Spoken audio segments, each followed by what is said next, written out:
یہ اس ملک اور اس شہر کا امیج ہے. کون بنا رہا ہے؟ پولیس بنا رہی ہے، رینجرز ہے اس میں، اس کی ذمہ داری میں ہے. یہ کہہ کر جان نہیں چھڑا سکتے ڈی جی رینجرز کہ ہمارے ڈومین میں نہیں آتا. کوئی کسی کو گولی مار رہا ہے اور آپ کہیں میرے ڈومین میں نہیں آتا. آپ لیں اختیارات، ہم آپ کے ساتھ ہوں گے. اور حکومت ہے کہاں؟ بنیادی ذمہ داری حکومت کی ہے. مقامی پولیس بھرتی نہیں کرتے، اس شہر کے ساتھ تعصب کرتے ہیں. نشاندہی کہو تو ان کو جو ہے نا تکلیف ہونا شروع ہو جاتی ہے. پولیس سے لے کر سی ایم تک پریشانی میں آ جاتے ہیں. کوئی غلط بات ہے؟ یہ ناجائز بات ہم کر رہے ہیں.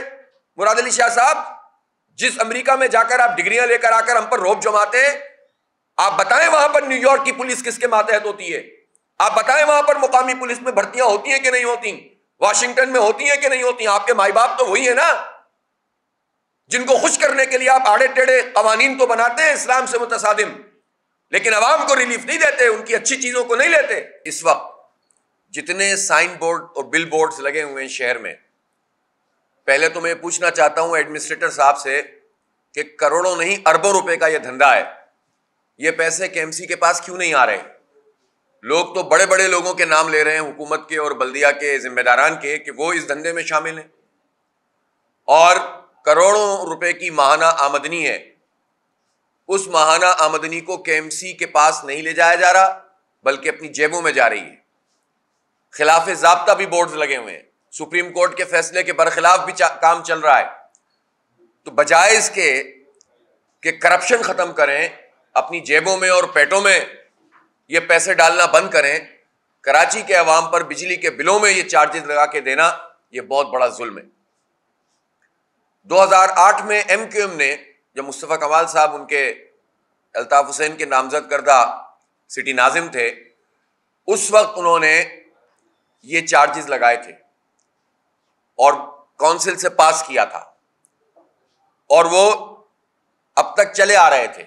حالانکہ وہ نظام تبدیل ہو گیا 2013 میں، اور 2013 میں بھی جب یہ نظام تبدیل ہو رہا تھا اور اختیارات چھن رہے تھے تو اس وقت ایم کیو ایم اور پیپلز پارٹی کی مشترکہ حکومت تھی، اور سٹی گورنمنٹ کے سارے اختیارات پیپلز پارٹی قبضہ کرتی چلی جا رہی تھی اور ایم کیو ایم اس کی معاون تھی. گورنر صاحب بھی موجود تھے ایم کیو ایم کے، جو بعد میں کئی سال تک رہے. وزیر بھی تھے، وفاقی وزیر بھی تھے، مشیر بھی تھے، سٹی ناظم بھی تھے، ٹاؤن ناظم بھی تھے، سب کچھ ان کے ہاتھ میں تھا. لیکن انہوں نے اس کے اوپر بجائے اس کے کہ کراچی کے لیے آواز بلند کرتے، انہوں نے نئے ٹیکس لگا دیے. 2008 سے ہی یہ پرابلم ہونا شروع ہوا کہ ہمیں آکٹرائے ضلع ٹیکس میں جو حصہ ملتا تھا کراچی کو، وہ کم کرتے چلے گئے، اور جو حصہ ہمیں 74% ملتا تھا آکٹرائے میں، آکٹرائے کی جگہ جو سیلز ٹیکس وفاق سے آتا ہے وہ آج 20% بھی نہیں ہے. اور یہ اس پورے عرصے میں ہوا جب ایم کیو ایم اور پیپلز پارٹی کی مشترکہ حکومت تھی، اور اب بھی یہ لوگ ایک دوسرے کے ساتھ ہیں، حکومت میں موجود ہیں. گویا یہ وہ لوگ ہیں کہ جو کراچی کے ساتھ مستقل زیادتی کر رہے ہیں اور پورے سندھ کے بلدیاتی اداروں کے ساتھ زیادتی کر رہے ہیں. کراچی میں اس وقت موٹر وہیکل ٹیکس وصول کیا جاتا ہے اور ہمیشہ سے کیا جاتا ہے. تو آپ بتائیں کہ یہ جو ٹیکس وصول کیا جاتا ہے اس کی بدلے میں ہمیں کون سی سڑک دی جا رہی ہے؟ جو سڑکیں تھیں وہ بھی ٹوٹ گئی ہیں. جا کر جہانگیر روڈ دیکھ لیجئے، جا کر آپ یہاں سے گولی مار سے چلے جائیں سیدھا سرجانی تک، ان سڑکوں کو دیکھ لیجئے. یونیورسٹی روڈ پر چلے جائیں، اس کی تباہی دیکھ لیجئے. انڈر پاسز کی تباہی دیکھ لیجئے.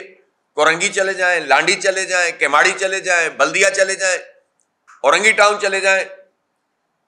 کون سا علاقہ ایسا ہے اس وقت جہاں پر سڑکیں موجود ہوں لیکن موٹر وہیکل ٹیکس پورا کا پورا وصول کیا جا رہا ہے اور اس کا کوئی حصہ کراچی کی بلدیہ کو نہیں دیا جا رہا؟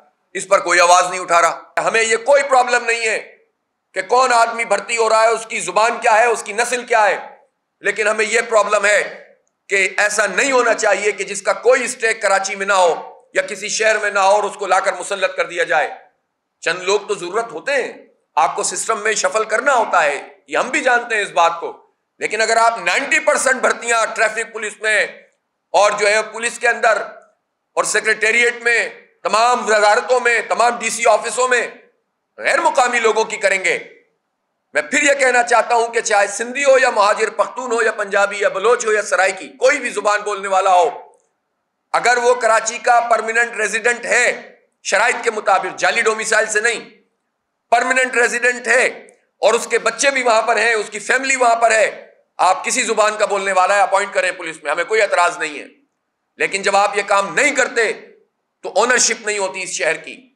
کتنے 2000 سے زائد 2900 خیمہ بستیاں لگا دی ہیں. او بھائی کا مریخ پہ لگا دی ہیں, چاند پہ جا کے لگا کے آیا ہو شرجیل میمن صاحب, یا ان ٹینکوں کے اندر آپ لگا رہے ہیں خیمہ بستی جہاں آپ کے ڈالر اور پیسے ہمارے جو ہے وہ جیبوں سے ڈاکہ مار کر جو پڑے ہوئے ہیں ان ٹینکوں میں, وہاں لگائی ہیں آپ نے خیمہ بستیاں. کہاں لگائی ہیں؟ ہم کام کر رہے ہیں اندرون سندھ میں, ہم دیکھ رہے ہیں وہاں پر جاتے آتے ہیں. میں نے ٹھٹا کا سفر کیا, دیکھا, مجھے تو ان کی خیمہ بستیاں نظر نہیں آئیں. ہاں ان کے ولاز نظر آئے, ایکڑوں پر مشتمل ان کے MPAs کے, جن ولاز کے باہر لوگ اپنی چارپائیوں پہ ڈنڈیاں لگا کر اور کپڑوں کے ذریعے سے چھت بنائے ہوئے تھے, اس کو خیمہ کہہ رہے تھے. عوام ڈوب رہے ہوتے ہیں اور یہ حکومت کے جو با اختیار لوگ ہیں یہ پنپ رہے ہوتے ہیں. یہ تو اس ڈیزاسٹر کے اندر بھی لوٹ مار کرتے ہیں. ایک ایک پائی کا حساب لینا چاہیے پوری قوم کو, پورے سندھ کے لوگوں کو, اندرون سندھ کے دانشوروں کو. ان وڈیروں اور جاگیرداروں کے خلاف اٹھ کر کھڑا ہونا چاہیے, حق اور انصاف کے لیے کھڑا ہونا چاہیے. جو اسٹریٹ کرائم کا معاملہ ہے, پولیس لاکھ یہ کہے کہ کرائم کم ہے, لیکن اس طرح کی باتیں کر کے وہ حقائق کو چھپا نہیں سکتے. انہیں اس بات کو تسلیم کرنا چاہیے. وہ دوسرے شہروں سے کمپیریزن کرتے ہیں. میں یہ نہیں کہتا کہ لاہور میں بہت زبردست طریقے سے امن و امان قائم ہو گیا ہے اور اسلام آباد میں ہو گیا ہے, ہر جگہ ہی برے حالات ہیں, لیکن کراچی تو گڑھ بنا ہوا ہے. اور یہ کہہ کر کوئی ایڈیشنل IG صاحب کہ جناب لاہور میں جرائم زیادہ ہوتے ہیں اور کراچی میں کم ہوتے ہیں, یہ ہماری آنکھوں میں دھول نہیں جھونک سکتے.